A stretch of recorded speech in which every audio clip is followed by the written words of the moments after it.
Welcome back to Deep Thoughts. On this episode, we are going to cover the varying definitions of reality, because I think it's important as we try to wake up the rest of society, right? We were invariably talking about some sector of reality in our lives. There's religious realities, political realities, there's physical realities, spiritual realities, right?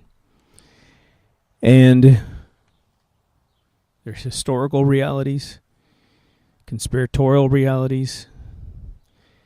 And I think that we go barreling into these conversations without actually understanding how we're going to be perceived.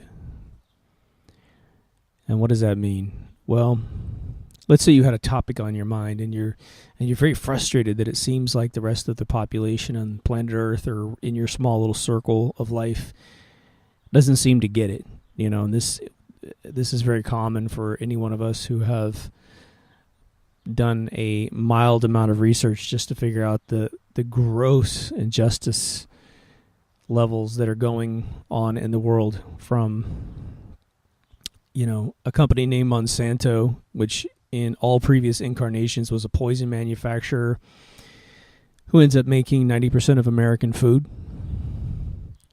to physical impossibilities, such as events like 9/11, to sort of raw historical things like supposedly landing on the moon, all the way down to this disputes of religious indoctrination.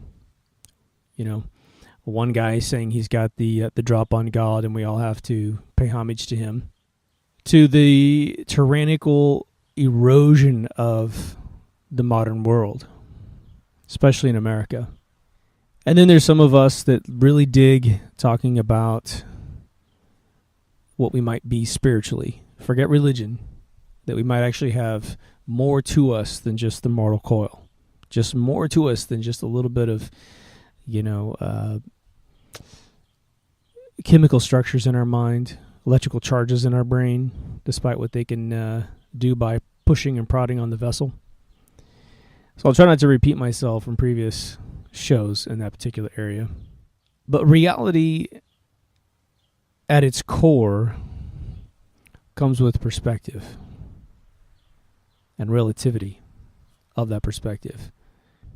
I really don't evangelize outwardly anymore. You know, I put the stuff out here on the show, and if people want to find it and listen to it, then I know for a fact that they're choosing to listen to the next second every time that goes by, right? And I think that makes our relationship connected, which is cool.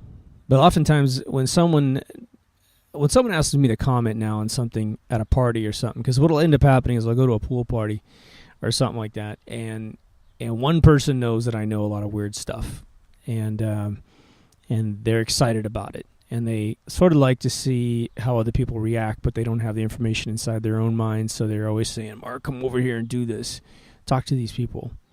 I've had this happen at several parties with just varying levels of folks, from rock and rollers to NSA people, in the room with me. And it's interesting, the reaction, but I used to barrel in really excited because I'm like, oh, great, man, people want to know. And that was the first thing I misunderstood, was that just because one person who runs the party and owns the house I'm in, it finds it interesting because they've sat down to hear the whole story. They realize that this isn't all just knee-jerk opinions about life, that I've actually done my research. I've actually talked to people on the ground. I have a life in some of the conspiracies that are out there. They know it's legit. And, they'll do years with me before they feel it's legit, right? But these people in the parties, they're unfortunately lambs being led to the slaughter in terms of comfort disappearing, So what I do now when I'm at a party, and I'm saying this so that you guys can have a little bit of this tool set with you, sort of how do I deal with the fact I know things that other people don't know, and it's not a superiority thing, it's actually a god-awful thing, right? We don't want to know that the world is anything different than what we perceived it was back when we thought Santa Claus was real, right? There should be nice to keep that reality, wouldn't it? It's all happy and cool. It's like a big Truman Show. But it's not. So what I do is this. The person who usually owns the place will say, hey, come on out and, what do you think about this? And what I do is I look around and I try to see how many people are actually interested in me talking. But then I'll say, almost every single time I'll say, look, you guys don't want to talk about that. We're having a good time at this party. We don't want to talk about this. At that point, it sort of makes people protest if they do want to hear. And if I start to see that there's enough people in the room that really want to hear this stuff, and people who are strong-minded, and what does that mean? If I see a bunch of sort of meek people who won't stick up for the information, want me to put myself out there, put my neck out there on the chopping block, I usually won't go for it, because the second that someone else actually pushes on the subject and pushes against it, these meek people immediately fall. And then I'm, again, out there on my own. And again, a lot of big tough guys out there, quote unquote tough guys, are the weakest souled individuals on planet Earth. They cannot bear to wake up the next morning and have anything else that they need to do. If you believed your country was actually being attacked, you'd have to wake up the next morning and defend it. And a lot of people don't want to do that. So they really resist the information because it's going to make them accountable. And they don't want to be accountable. Especially the older that you get. I have a lot of respect for people that are older and they're willing to take on the tough issues, because what most normal older folks do is they want to do what I call punch your ticket, which means die. You want to punch your ticket happy. You don't want to punch your ticket early, but when you do finally punch your ticket, you want to just live in a euphoric, make-believe life. Like, don't bother me with reality, right? And the weird thing is that the inverse of that argument is that they have nothing to lose, right? Their future, their life has been mostly lived. They don't have a big, gigantic, epic future in front of them, not like a 20-year-old, right? 20-year-olds might want to be careful, right? Who wants to get snatched by our government because our president signed another draconian version of the NDAA, right? Which means you can be Guantanamo Bay'd here in America just because somebody in a dark room decided that you were a problem. Of course, all the fools in the world think the stuff will never be used on us, and of course, no one pays attention anyway because Bruce Jenner's now a woman. But I promise this would be about reality, and the reason why I mention this is that I want to make sure that you actually have the tools to approach this in a way that is most constructive, both for yourself and for how you spread it to others. Again, anyone who's asking you information, which is usually the second thing that happens, someone will find out that you have authority, or that you have information, I should say, about a particular subject, that you're well informed about a particular subject, and they didn't ask for it at first, right? Usually you're sitting at dinner, you're sitting at some, gathering of some sort. Somehow you said something, they said something, you said something, and it all kind of connected.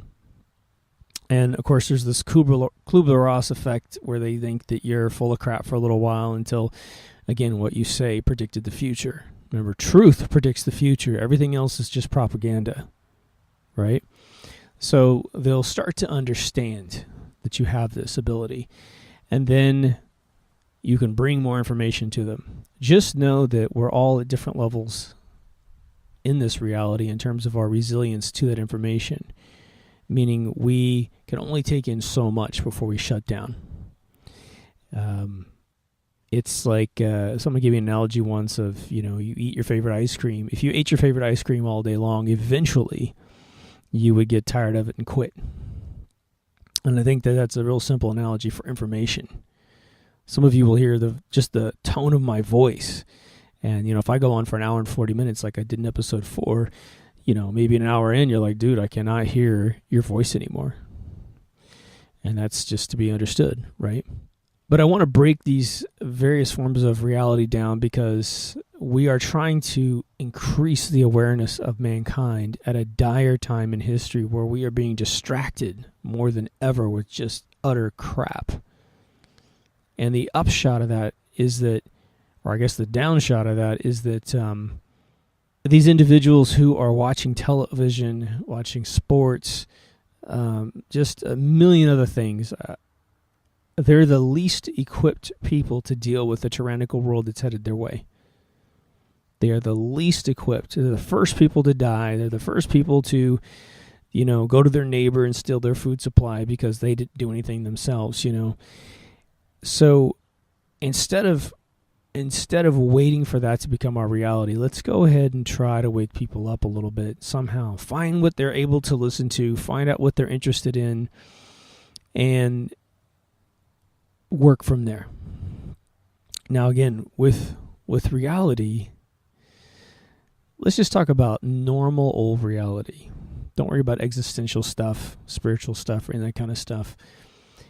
We take in our daily information from the universe, right, to figure out what is real.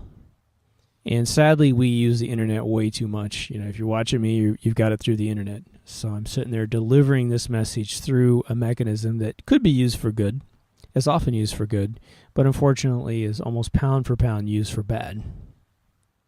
So we have also been taught that we care about all these things that don't matter, or all these things that we cannot fix or participate in or affect. I give you some examples.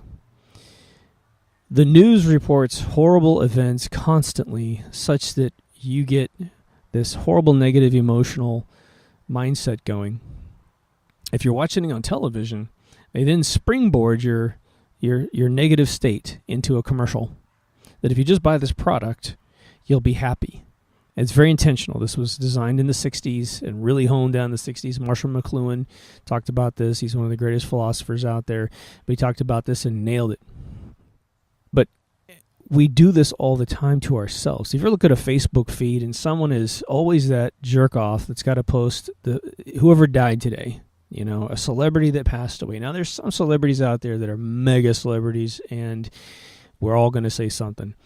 But there's that one guy out there, that one girl out there, that just the most minuscule death that's reported on CNN or Fox or whatever, they got to burp it to their page just to extort and gather up a lot of replies to make themselves important.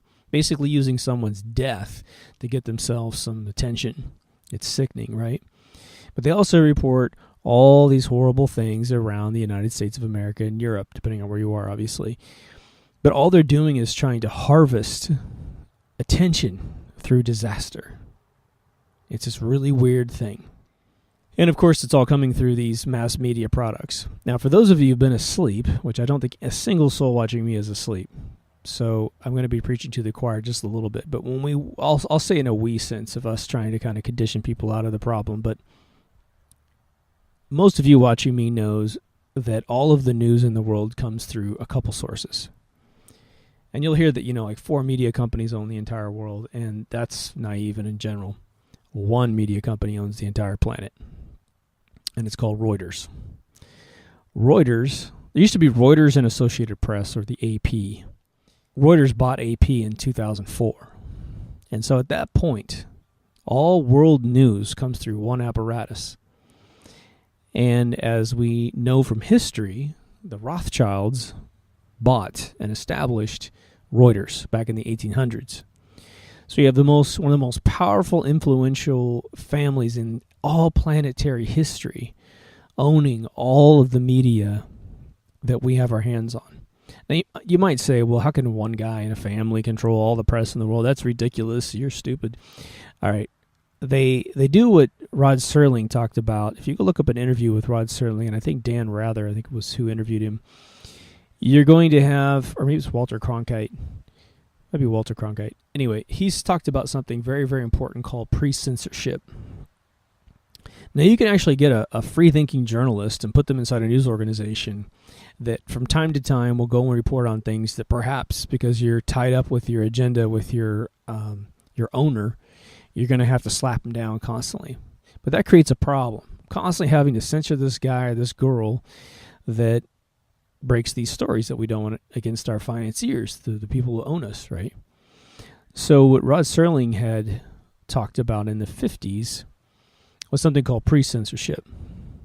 They find people that are asleep, and all they do is they put them in front of these stories, and they will pre-censor themselves from ever reporting against the charter of your news organization.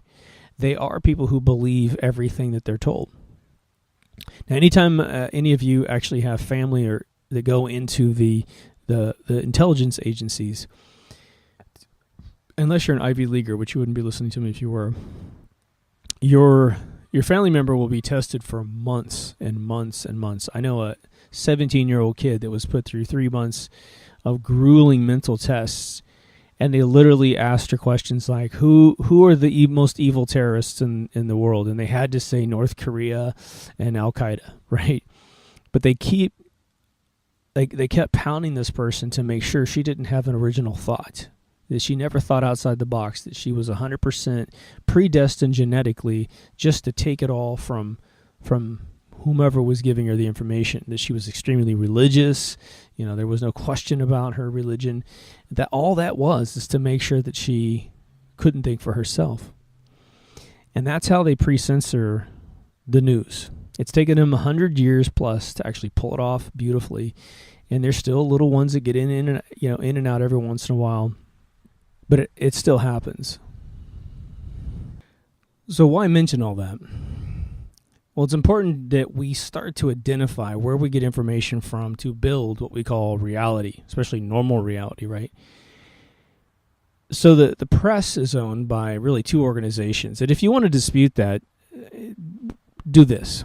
Go to CNN, Fox News, and RT.com, which is Russian TV or Russian Today or whatever it is, and look at most of the big articles that are talking about world events, and then trace down either at the top or at the bottom where the article actually came from. And you're going to see credits for AP, Reuters all the time for anything that really matters. Big giant agendas that are supposed to make us hate carbon and believe in global warming and all this kind of stuff. That's where the big steering wheel articles come from, to sway mass opinion. They've already been sanitized down to be published in 2 different places at the same time in the world.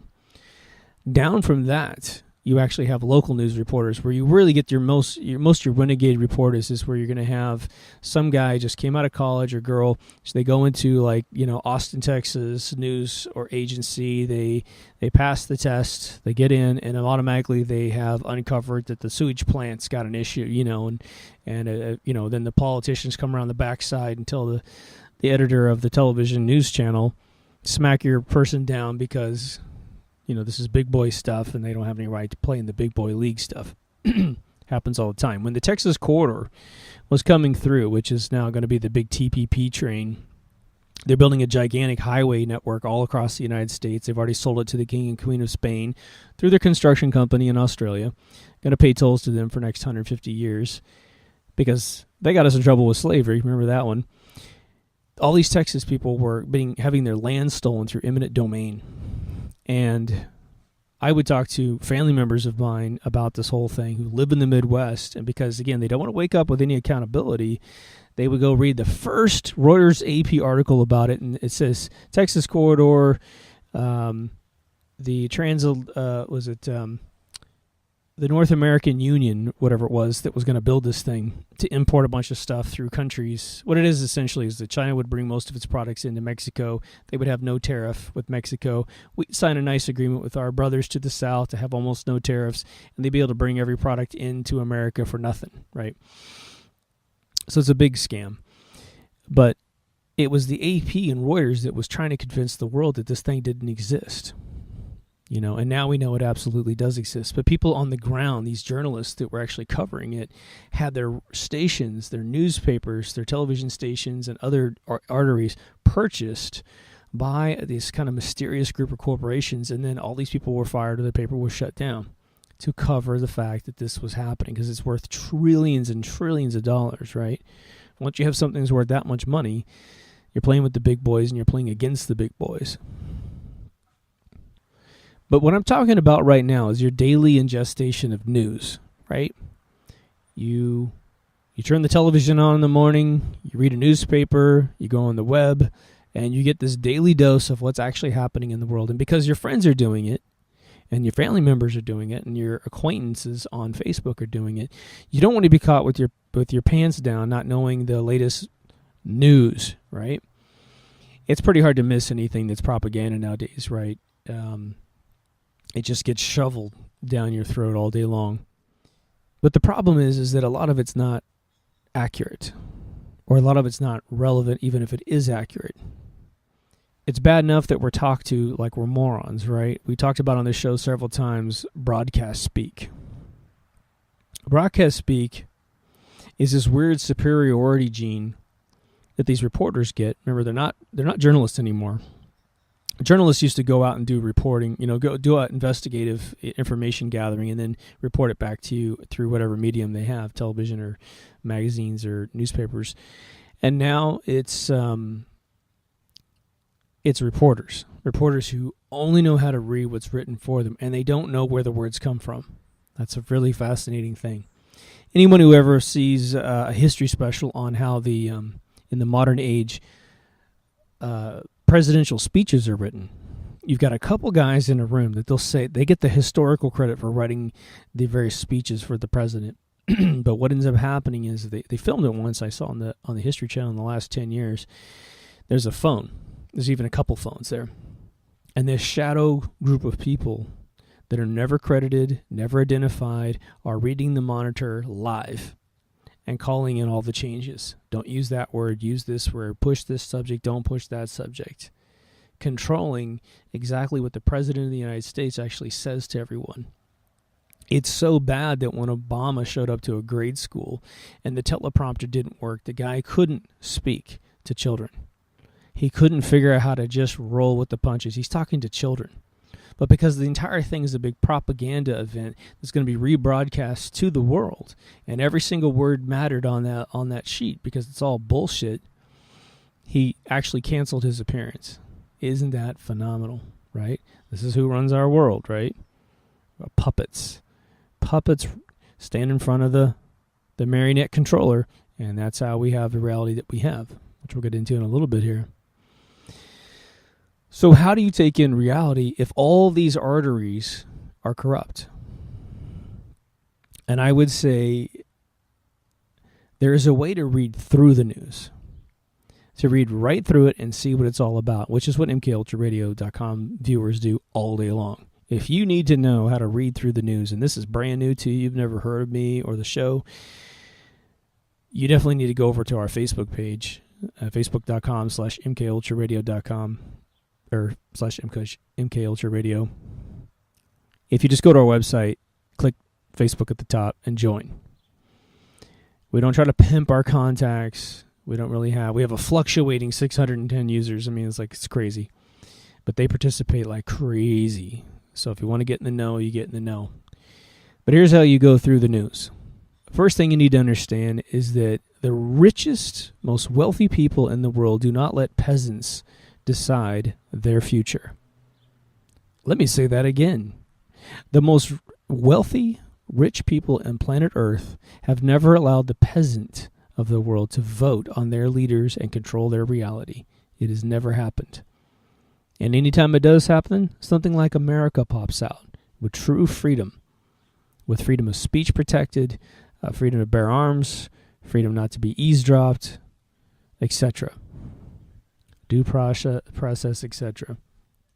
Once you realize that, just take that in for a second. Let that sit in there. Oh yeah, logically speaking, absolutely no way do I actually vote for anything.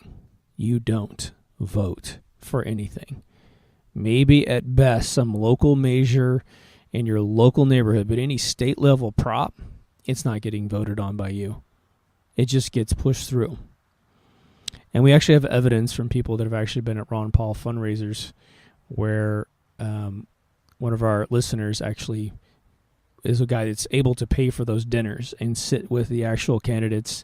And he said that at one point someone's told Ron Paul at a dinner, he said, yeah, we were tallying up the votes for you for a caucus and you were winning. you would completely slam dunk this thing. And a bunch of black suits came in the room, kicked us all out, counted the votes, and came out and said that you lost by a hair. Let that sink in for a second. There are black suits out there which rule the world, okay? But they are powerless if we can just identify them and say enough is enough, right? It'd be interesting to see if nobody voted in the United States of America, there'd still be 150 million votes pulled out of some voting machine fraud system, right? And I know that sounds crazy to some of you that someone could throw all the votes, and usually they have this Kubler-Ross defense mechanism which just says, I just can't imagine that that's possible. That's what I call the I can't imagine defense. I can't imagine defense is fueled by a cowardly soul and a lack of imagination, and probably a good heart.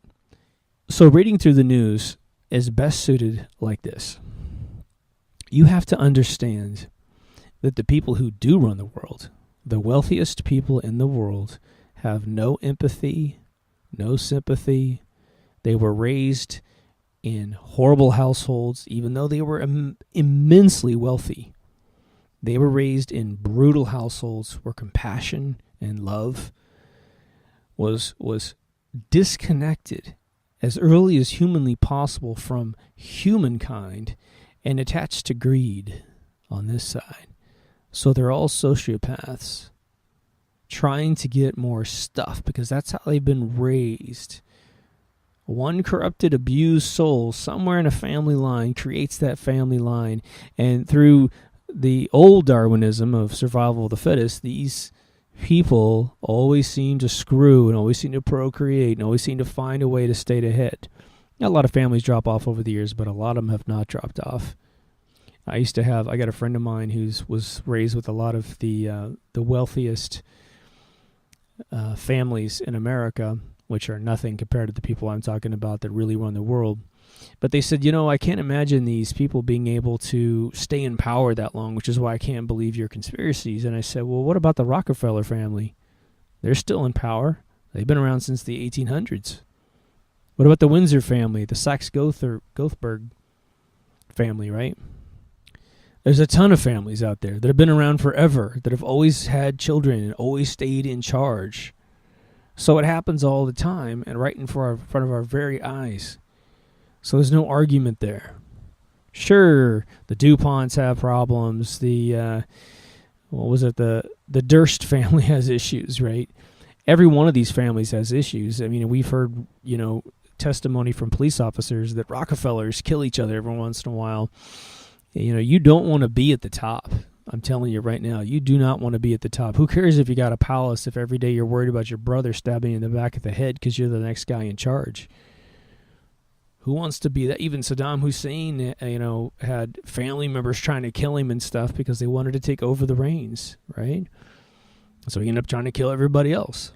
But what happens when you have a ruling class that has no empathy or sympathy for humankind? All they have is maybe a little bit of self-preservation for their own family name, but it's only to preserve the wealth and the name and the greed stream going forward. They don't really care if the next of kin is actually happy with their life, right? They only want to keep the family name going forever and ever and ever. Now, I'm all for being very proud of your surname. Absolutely. I think if you can define your surname with some fantastic empathetic and sympathetic things that we need to live by, I'm all for defining that and moving forward with that. So what happens when you realize how the world works? So I'm going to tell you real quick. I know I've been beating this up and going around and around. The ruling class of the world get their wealth through the control of money. If they can't give us the money that we use in the world, then they can't control us. It's just that simple. It doesn't matter if they own all the oil in the world and all the diamonds and all the gold in the world. If we control money and the supply and demand of money, how much money is printed, and we limit that depending on our population. A bunch of people die, we can take a bunch out of circulation. A bunch of people born, we can add a little bit more. But it's unit by unit. For every human that exists, a certain amount of money is attached to our economy. And every time they die, a certain money is detached, right?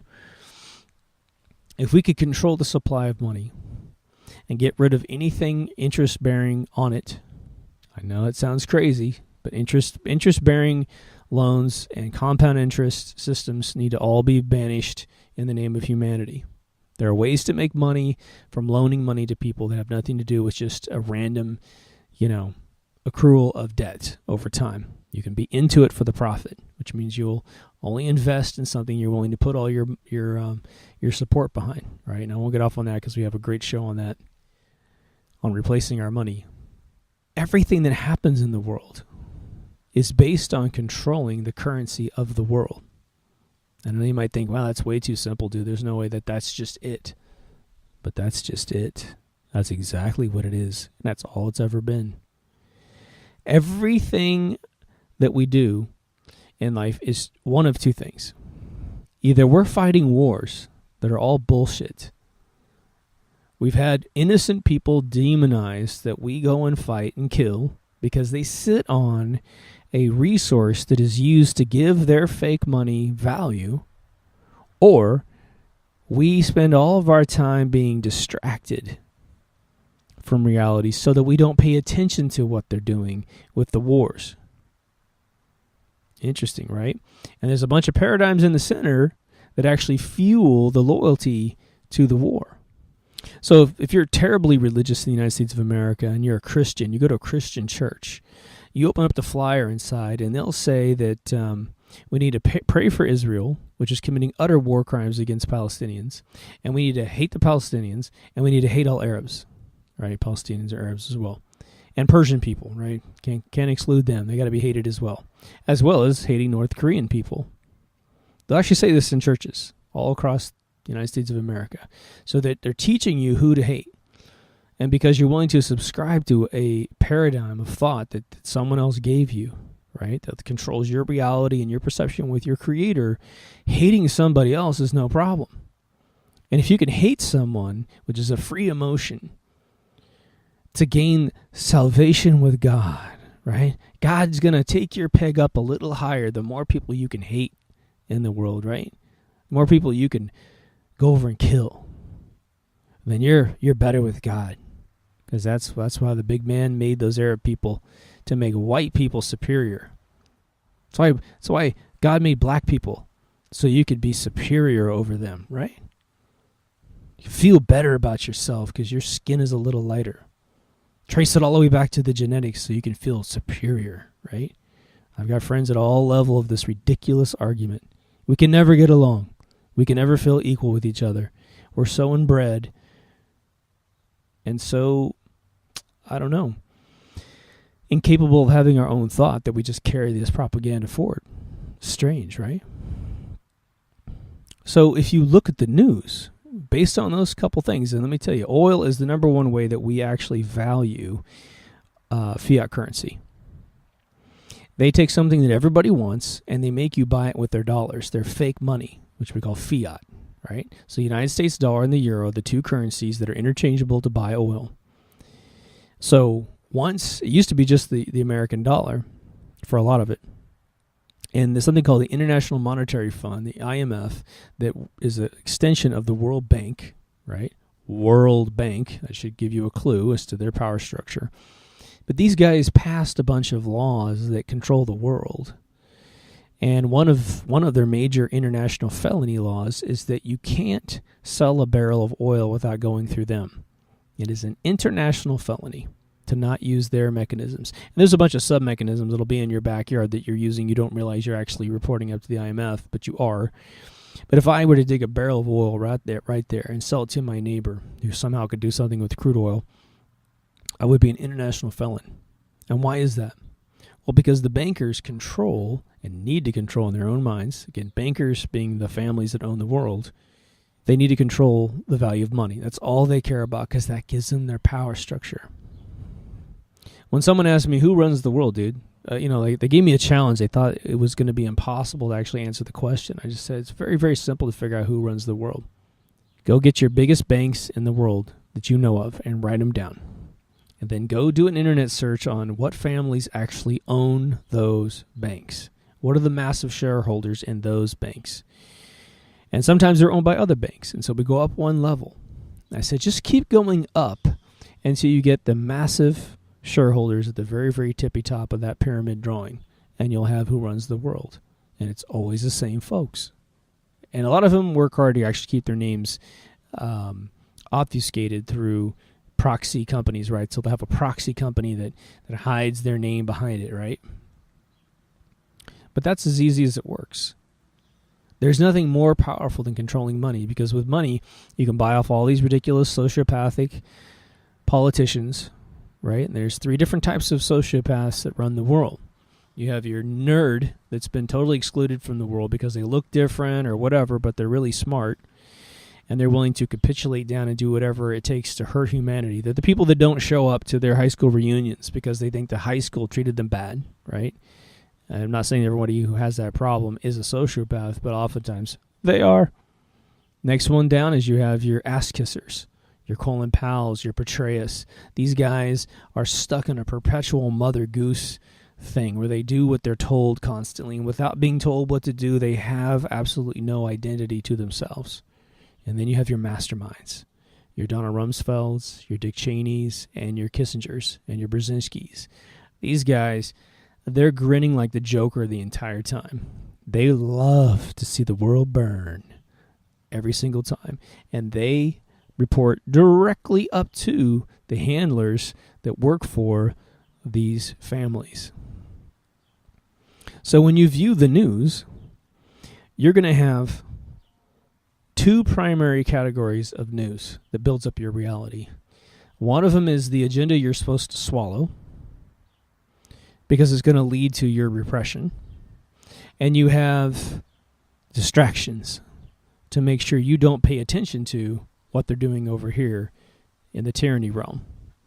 We just had in June 2015, God, what year am I in? I'm a time traveler, right? Sometimes I get it all mixed up. We just had a massacre, the Charleston Massacre, and we had a bunch of trade called the TPP agreement passed. We also had NDAA recertified. So we had all this tyranny passed on us here in America. So it's a 2-prong effect, right? They have this massacre that takes your eyes off of this other stuff that they're passing, but it also promotes gun control, right? You have Karl Rove, the right-wing founder of Fox, right? Right-wing, right? He's supposed to be a right-winger. A right-winger is a Charlton Heston rifle-toting, Second Amendment supporting person, right? But your paradigm is fake if you believe in the right wing. Karl Rove's a right-winger who just said on television that the only way we're going to get rid of these massacres is to repeal the Second Amendment. Totally get rid of it. And let me tell you to my European friends, you think shit's hit the fan yet? Wait till America can't come over to stop it. Wait till you have the worst medieval tyranny on your asses. And Australia, you too, any one of you have given up all of your weapons right now, you know for a fact that these dopey Americans, as stupid as we are, we would go over and shovel our kids into the furnace of death to make sure that you don't get repressed back to the Middle Ages. But once they take away our guns in America, there is not a single cowboy left on the planet Earth to save any of you. That's one of the reasons why it can't go away. So you need to support us, if nothing else. We want you to get your gun rights back as well. Assault rifles, pistols, rounds that can go through any body armor that your military has. We need to be equal between the military and the population. We need to be equal. If they can buy a big giant jet, so should a millionaire be able to buy that jet. Big giant armored vehicle, we should be able to buy one. There shouldn't be any limits between me having an M1 Abrams tank back here in my backyard and the military having one. I wouldn't buy one, but let me just tell you, somebody should be able to do that. Once you keep them even, then the government's going to behave like a mofo, right? But they don't behave because they have shit we don't have, and it's illegal for us to have it. Another thing that happened that was a giant distraction was the gay rights issue here in America. Now, it's absurd that anyone thinks that they have the right to actually regulate someone else's, love and what they do in their house. That's my position. I have absolutely no anti-gay thing in my body. I'm straight. That's my choice or whatever, my genetic programming, whatever. But right now, 1 year before leaving office, Obama's getting all these rainbow and unicorn posters about how great he is on the internet today, right? Today. The guy looked the other way for 7 years, people. So did all the other presidents. They looked the other way, right and left. It wasn't like he was pushing the issue and kept getting, rejected. Like he pushed all this stupid big pharma insurance company written health policies on us, which is another big accolade of his, right? But it was just to simply throw us off the scent of what's going on in this repressionistic, tyranny-driven thing, where we now have, certified our president of the United States to be a bully, a dictator. He's got Guantanamo Bay rights now, powers over the United States people. And just to review that for 1 second, in case you're new to that, a military tribunal can meet in secret without your knowledge, look at something you've done, misconstrue something, simply decide you are a threat to the tyranny that they're trying to put on your country, right? Maybe someone like me who's a vocal person about the whole thing, right? They can decide I'm a problem because I keep educating everyone about the bullshit that's running around. I'm hardly the expert, or I'm hardly the biggest voice out there. But maybe because I'm not a big voice, they could come get me. And in the middle of the night, they could come get me in this house, right? Put a whole SWAT team on me. I got no choice. I got to go with them. If my neighbors see it, it's a felony for them to say they saw me get taken. I have no court representation, so all my constitutional rights go away, and they can execute me behind closed doors. That's what the President of the United States, the Peace Prize winning president, was actually just re-signed up. Now, if that doesn't sound fucking crazy, I don't know what does. But that's where we are right now in the United States of America. Absolute lunacy, right? So when you look at the news, through the Reuters AP funnel, which is all news, no matter where you're getting it, ask yourself, is this a distraction or is this tyranny? There is no other. There is nothing else allowed out there. When you watch Hollywood or television, I'm going to say some astronomical percentage of films have agendas in them. Agendas that will normally press just the tyranny side of things. Like if they mention global warming, you're in a tyranny-based agenda, right? I just watched Pacific Rim the other day, which I love this film, but there's a tiny sentence that doesn't make sense in the film whatsoever, but they were saying that because we've blown out our ozone layer and let CO2 levels rise, that we basically terraform the earth for these aliens to come in and take over the world, right? I'm sure that line was signed, sealed, delivered for a chunk of cash because it doesn't fit in the film whatsoever. Because right before they said this line, they said that the last time these aliens were here to terraform the world was back in the dinosaur ages, that the dinosaurs were the test case for the Pacific Rim monsters that kept coming out of this rift in the ocean, right? Well, during the dinosaurs, we know that the oxygen was beautifully thick and the ozone was thick as well. So the fact that we had destroyed these two elements in the future would mean that we had actually terraformed against their introduction into the present. But it's all about getting a little bit of money from a studio, right? Who funds the studios? Well, the word on the street right now is that most studios are belly up. There's $500 million in flux constantly in Hollywood, bailing out the top 5 studios in Hollywood because they're all losing cash like crazy. Tomorrowland just lost $150 million. It's in the top 3 of the worst money losers of all Disney's history. And that's just Disney. There's other ones out there losing far more than that, right? So they have to take out loans from banks to make films. Well, the banks are going to assess your film on a level of, risk. Has this got the right cast? Has it got the right production crew? What's the script like? And they'll get in there and modify words on you. It's crazy. So know that film and television are just utterly packed with this stuff. As we said on that previous episode, the show on HBO called Boardwalk Empire demonized raw milk, I think in the first episode of season 4, where a woman miscarried because she drank raw milk, as if that was a big deal in 1928 or whenever the hell the episode was supposedly filmed, right? all milk was pretty much raw back in those days, right? But they wanted to demonize it. Why demonize raw milk? Well, raw milk is the only thing healthy for you if you're going to drink milk, which you probably don't need to drink anyway, right? Why? Because it has living enzymes in it that will actually kill invaders. Once you pasteurize milk, you basically have dead cellular tissue that you're ingesting that's white inside water with a bunch of fat in there too. It has absolutely no health.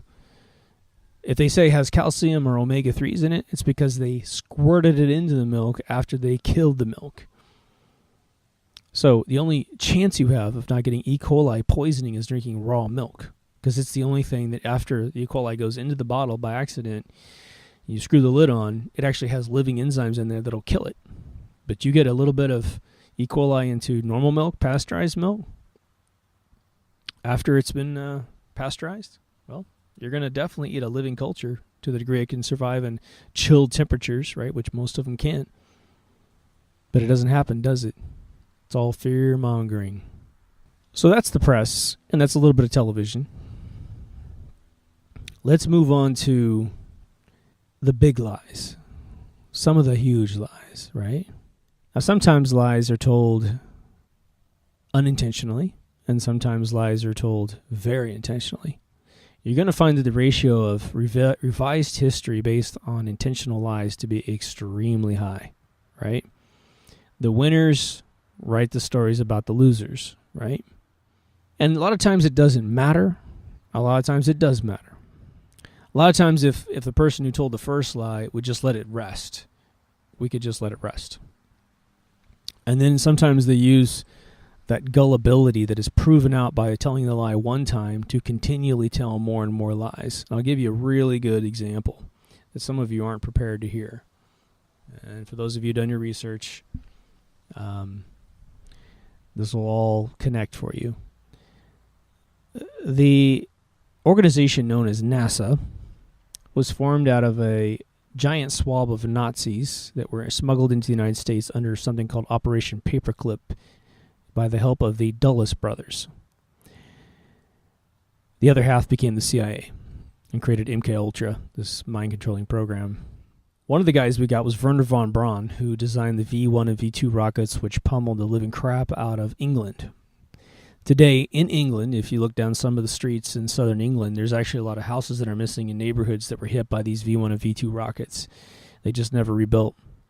But this guy was brought over here and made a hero because he knew the most about rocket technology of any other human being on planet Earth, at least that we know of at the time. And he hatched a program because he wanted to go to Mars.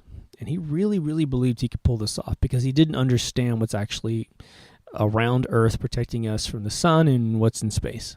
But the White House said, well, why don't we get you to do the moon first, right? Let's just stick with the moon.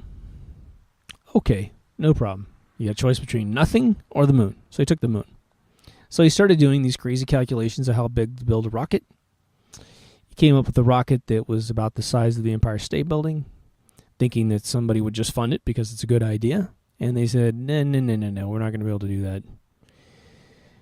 So he made a rocket 1/32nd of the size that he needed to get to the moon, to escape the Earth's gravitational pull, based on the booster rockets that we have available to us today. Obviously, I think he was insane by trying to come up with one as big as the Empire State Building, but that's his work, not mine. I think it was about 1955 he published that paper, or 55 or 56. So Kennedy gets up at a podium and charges the whole world with going to the moon because Sputnik went up, supposedly from Russia.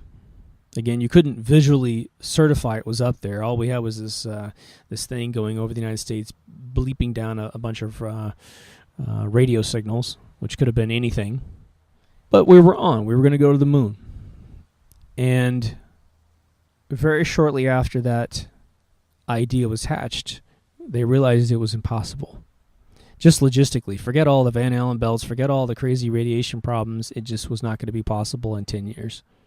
So they ended up faking it. And I have a whole episode. It's probably like literally at the very beginning of the essays. It's actually one of the most listened to essays about the moon. So if you want to listen to what I have to say about how they faked the whole thing, go to mkultraradio.com, search on moon, and you're going to have a couple episodes about it. Pretty conclusive stuff.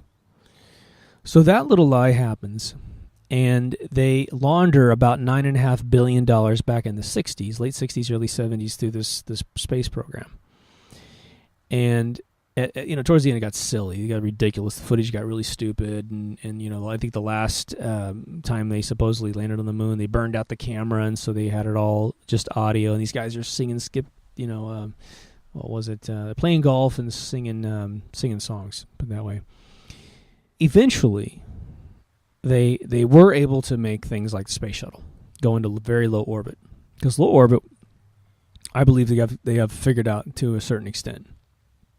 Although people are doing some incredible research on the little triangular capsules as of recent, and I think they've made some extremely good points that we need to keep in mind. But that little tiny lie back there taught NASA and everyone who was involved with the scam that they could actually lie to us about leaving Earth. And the main reason why is because we can't see them once they go up. They can say they're up there and we can't see them. So they can tell us anything they want us to believe, right? And we'll send a bunch of money into it because we all feel sort of the need to leave this planet eventually. And we need to leave this planet simply because of survival, right? At some point, Earth will take a big hit and we'll be in trouble. Earth might have a big shift in its core and might cause a huge cataclysm of life, and it's, at some point it'd be nice to be able to control that, right? So NASA ended up creating a relationship with a company called Jet Propulsion Laboratories, JPL, which immediately ended up hiring a bunch of computer artists to create software to fake planetary terrains. So now what we have are these supposed rovers on Mars that are sending back all these pictures. And because we got want to power, we got want to knowledge, we're willing to believe all that crap is real. And it's probably a combination of computer-generated graphics and actual sets somewhere in some warehouse somewhere in the world where, we can cut a rock, cross-section of a rock, and it is a cross-section of a rock. You take a picture of it, and there's no big software necessary. But that lie being told once and being kept for a really long period of time has allowed them to completely finance war and militarize space with satellites that are missile-tipped, that are surveillance of nothing else. If you don't want to believe in anything like there's some conspiracies out there that nuclear missiles aren't real and all this other stuff, well, fine. You can go ahead and take that out of the equation. But the fact that we have GPS, so people think it's cell phone towers. I can get GPS even when I'm out of cell phone range. So GPS is very real. It's a grid of satellites in geocentric orbit, constantly telling my phone where they are so my phone can figure out where it is, right? But this apparatus, this harmless thing, has been turned into something really harmful.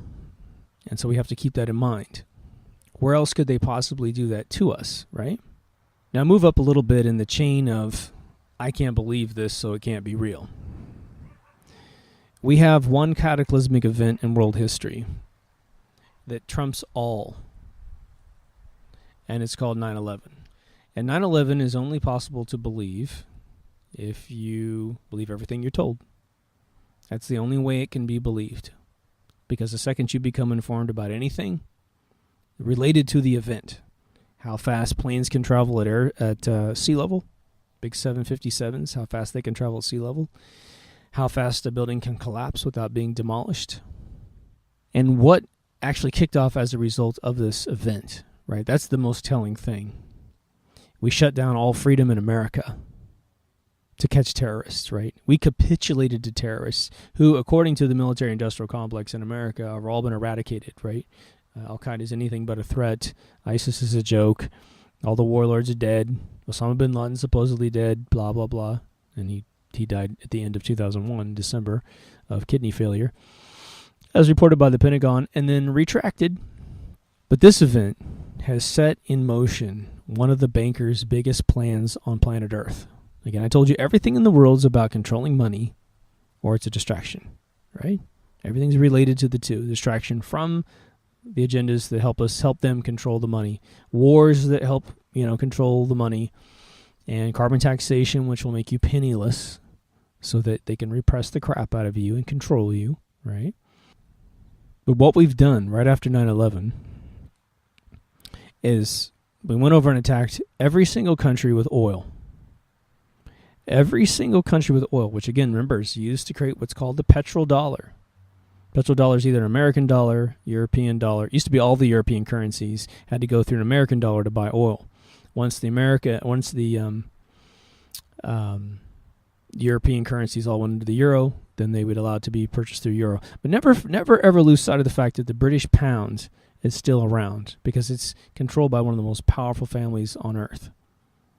The German Jews, known as the Windsor family. And I just say Jews just because you think that they're British. They're not British at all. I don't have anything against Jewish people, but just understand they're not British. The whole family line isn't British. You know, Princess Di's kids are half her blood and half the security guard's blood, right? But the overall plan for 9/11 is to give the bankers 100% control for the rest of eternity. It won't actually occur like that because nothing lasts forever. People die, and that's the nice thing about the attrition of life. Those who are in power do die. That's the beautiful thing about it, right? Without us participating, they get ill and they die. But they're trying to make themselves immortal as well. But I don't really have a lot of faith in them accomplishing that. But what they're doing is a couple-fold. They're trying to repress every single country in the world from being able to rise up against them. And one is, it's like taxation first, right? So you have crappy jobs that don't pay much. You're strung out on objects to make you happy. And there's carbon taxation coming from the Pope, right, to make you penniless, right? So you'll never be able to have wealth to rise up against them. You'll never be able to buy the gun that's legal to buy or the bullets to put in the gun because you're going to be so penniless, right? And we're talking about 10, 20 years out, but this is their plan. Whether or not they get it or not, who knows? If you're listening to me 20 years later and it doesn't happen, it's only because people like us rose up against them, right? Or consequently, maybe one of them died at the top. And the successor didn't want to play this game, right? But we have to assume they're going to be just fine physically. But the other thing they're trying to do is make sure we don't travel, right? It becomes more and more difficult to travel in the world because of all this terrorism crap. Even though all the precautions that they take to keep terrorists out of our lives are ridiculous, right? They have 3 ounces of liquid you're only allowed to take on, right? 3 ounces of one chemical structure versus 3 ounces of another, and you mix them together, you have TNT. You know, there's all kinds of ways to create really lethal situations with 3 ounces of water or whatever pollutant you might actually have. They don't really care about saving your life. They care about repressing your life, right? So because we believe in things like 9/11, we're enabling them in a huge, huge way to take over. But we're strung out on religion. We're strung out on sports. We're strung out on a bunch of crap that doesn't matter. You know, we're strung out on Bruce Jenner turning into a woman. Strung out on anything but what matters. And people only seem to tune in enough to pay attention to crap for a split second, and then they tune back out again, right? People who think that Obama is a great president are people that just live their lives strung out in all the bullshit, and then when they want to feel good about Obama, they wait for some little propaganda to scratch their back, and they go, what? Oh, see how great he is? Oh, yeah, it's great. And then back to the bullshit, right? Meanwhile, he's passing all this tyrannical shit behind our backs. I don't mean to really pick on that particular guy. He's just as bad as all the rest. He's not the least bit in control of his country. He's just a stooge at the top. His predecessors, all before him, were all stooges as well. Probably back to maybe Kennedy. But even Truman and Roosevelt were pretty bad guys. So when we talk about reality, the challenge is to try and ebb into the consciousness of those around us without actually alarming them so badly that they shut the door on us. And a lot of times we think that if we have the smoking gun, that that's all they need to hear. But you have to understand that sometimes someone can be just on fire, right? And you've got the bucket of water, and for some reason they don't know what you're doing there, and they'll push you away and keep the water off. They'll knock the bucket out of your hand so they can just remain on fire. It's really strange.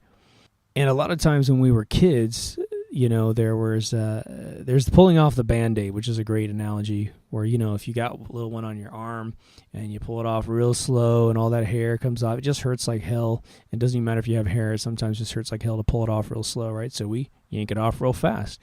But man, first time that ever happens to you, you don't want that to happen because you think it's going to hurt like hell. And it still hurts. It hurts a hell of a lot less. But unless you've done both, you don't know that you just had the lesser of the two pains. And so sometimes, as children, we get angry at those who try to pull the Band-Aid off fast. And so there's another duality with reality in that some people just aren't meant for this stuff.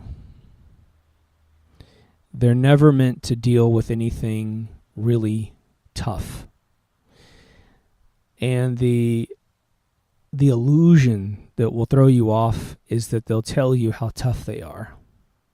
They'll tell you how tough they are. Maybe they'll just, you're dealing with a woman who's had 4 children, and she's had, 4 giant bowling balls come out of her body naturally, let's just say. She had no epidural, and so she's physically, endured a ton of pain. It's actually true. And she actually is probably mentally equipped to deal with other stuff, but she doesn't think she is.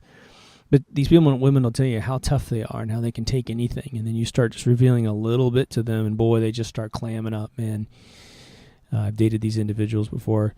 And then you get the guy that's got all the tattoos all over his body, and he got barbed wire all over his face and shit because he's so strong and so amazing. And the minute that you start talking about reality being different, all of a sudden, in their mind, all those tattoos are going to have to basically get on the front lines. You're going to have to get on the front lines, get informed. Maybe they don't think they're that intelligent. Maybe they don't think they can actually digest the information, or they don't understand the words coming out of your mouth, so they can sense you're right, but they can't deal with it. They don't want to be called out, as it were, right? It's like when I told you a story about selling cigars. The second that I'd see a big biker at a bike show, and we're selling cigars, these guys would just turn around and walk the other way because they're terrified of not knowing anything about cigars. So they don't want to get caught with their pants down on their manhood, right? So what do I mean by some people just aren't prepared for this? The totality of the statement is this. We're never going to probably have the majority until after the war is over. We're not even going to get close to the majority until this war is over. And then maybe, if we're the victors, we get to write the history books. And for the very first time in world history, we actually write them honestly. That's the only benefit that I think, that's the only mechanism, I should say, that will actually get, I think, the masses on board. Because the masses are called the masses because they're sheep, right? And I hate to say that word because it does separate, those of us who know, which is you and me, from the sheep, who haven't been either educated about it or don't have the ability to learn it. Now, we don't wish them to be that way, right? But sheep are amazing things. If you've never seen sheep in real life, you got to know that they're brainless animals, right? If anybody's saying, don't eat that, don't eat the lamb meat because you're hurting this intelligent, no, all right? They're just about as dumb as a chicken, right? But they look at the tail of the one in front of them, and they just meander. And the guy in the front's got big eyes because he doesn't know where he's going, right? They just hear dog barking, and they run in that direction. But it's phenomenal how society mimics that, how we actually have that genetic gene in us to just grab the tail in front of us. So we have to figure out a way to ebb this information into people's consciousness in a way that is digestible. But we have to understand within our own realms that this stuff is all relative, right? Someone who knows nothing is going to view you as Beelzebub, right? You're going to literally be the devil incarnate coming in with this information that they don't believe, which is why you're the bad guy, right? And you're going to be angry and you're going to be frustrated at the fact, you won't necessarily be angry at the individual for not listening to you. You're going to be angered at kind of at the universe for saying, why do I have to live in this planet where, if you live in the current state of affairs, I was telling a friend of mine the other day, I said, it's sort of like we're on board a plane, right? And so it's like this big 757 or whatever. We're going to Europe, big, long 14-hour flight.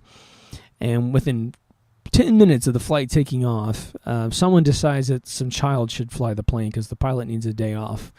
And we know it's just no matter if we're on autopilot or not, it's just a matter of that kid driving that plane right into the ground and killing us all. And so society is this giant, nebulous, lost being that can't figure out what's going on because the ruling class of the world that controls all their news and all their entertainment has so beautifully thrown them off reality that we have to follow this because we're attached to them, right? I'm attached to the same economy that the masses help destroy, right? I'm attached to the same economy that these banking families constantly bust and, boom and bust, right? So, the air is full of chemtrails today because we can't get enough people to rise up against the people that do it, to slaughter them, to get this to stop, right? I go to the grocery store and I have to navigate around GMO and aspartame and all sorts of crap because I can't get the masses to refuse to eat this stuff.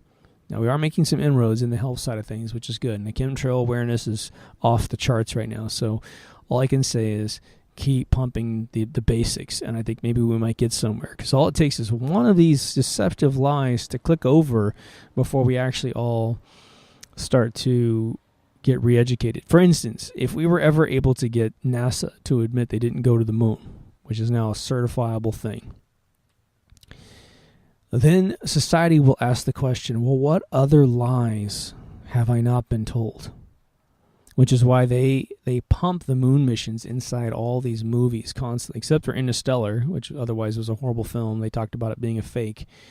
But again, I still have friends of mine that can't swallow that either. Like, they can't swallow it. They have no scientific background. But what they do is their heart's going to hurt if they have to believe it didn't happen. And so they puff up, right? They join the masses and they say, look, there's more of us than there is of you. Science doesn't matter, right? That's how it works. So the reality within conspiracy is a tough one. Super duper tough one. But what I want to make sure that you understand before I close this down is that you know this already. I'm just going to kind of remind you that it might look like your friend is really interested in hearing something. Your family member might be very interested in hearing something, but they actually may not. You want to start out with the most tiptoey thing on earth. If nothing else, make it a game. Say, look, you probably don't want to learn what I have to say. You just don't. It's too crazy and too out there, and it's taken me years, right? For me, I'm on my probably on my 12th year of this stuff, of really waking up to the world. And a lot of people who are competitive will say, I'll eat that hot pepper, I'll do this other thing, and so it becomes a game, and that's what you might want to try with people. But I will tell you this: you can tell if an individual is going to have a big problem by trying to identify what they're already indoctrinated into, right? If someone's extremely religious, meaning they take the Bible very literally, Garden of Eden actually occurred, Moses actually split the ocean, all that kind of stuff. If they believe that kind of stuff, don't even try. Don't try at all. If anything, you can maybe give them some health tips, right? GMO's bad. God didn't make the planet wrong, so GMOs are wrong, right? Aspartame didn't need to exist because God created sugar. I mean, there's all kinds of neat things you can use to kind of purify the world in their mind. Microwaves are not good because they shatter food into food elements. So you can get some of that stuff in there, but don't go after 9/11. Don't go after the moon. If anything else, what I tell folks is I say, look, we've had a lot of world wars since America started. We've almost virtually been at war the entire time we've existed, because that's how we roll. But soldiers would go off and experience horrible things. They would see horrible things, right? And they would come home to their families, and they didn't sit around at the dinner table going, well, then there was this one time, that my buddy was murdered and put on a termite pile and eaten alive, right? They didn't say anything like that. They kept it inside themselves. They go to the VA gatherings, and they talk to it with the other guys that saw that horrific stuff. And then they would come home and they'd be quiet. And I think that there's probably a level of that happened on the female side. Even traditionally, way back when everyone was a housewife, They go to their Tupperware parties, and I doubt they came home and debriefed their husband on who bought the large versus the small one, right? You get my point. So if you made it to the end of this one, hats off to you, as always. You can always reach our show at mkultraradio.com. From there, we have over 100 episodes of the normal radio show that goes out Sunday night. We're supposed to record tomorrow, so that'll hopefully push out another radio episode. I'm not sure how many of these deep thoughts I'll ever make. These might just be kind of a fine wine of lunacy that you can get. Might end up going back to essays. I don't know. I think the video format helps a little bit. It helps the attention span a little bit. It is a little hard to listen to in the car unless it's translated down to podcast, because you're having to stream video on your cell phone plan, which I apologize for that. So I'll probably knock them into audio at some point, throw them out there. But other than that, please do what you can to understand that your reality is dictated to you. I'm sure if you're listening to me, you already get it. It's an old story, but try to help other people understand. If nothing else, look, how do you get your reality on a day-to-day basis, right? Remind them about AP and Reuters. Remind them about Hollywood and television and religion, and just maybe leave off religion unless the person's progressive, but just that we take in our information through media. We don't make it for ourselves. And the more you turn your television off and turn your news off, or go into your news reading between the lines, right? It's either repression or distraction, right? We get more of life from normal reality. Talking to our friends and our neighbors. That's all we can actually affect is our own lives. Maybe help a guy out across the street. That's about all we can do. Pull over to help someone on the side of the road, maybe, right? Other than that, as we always say on the show, learn the rules that rule you. Over and out.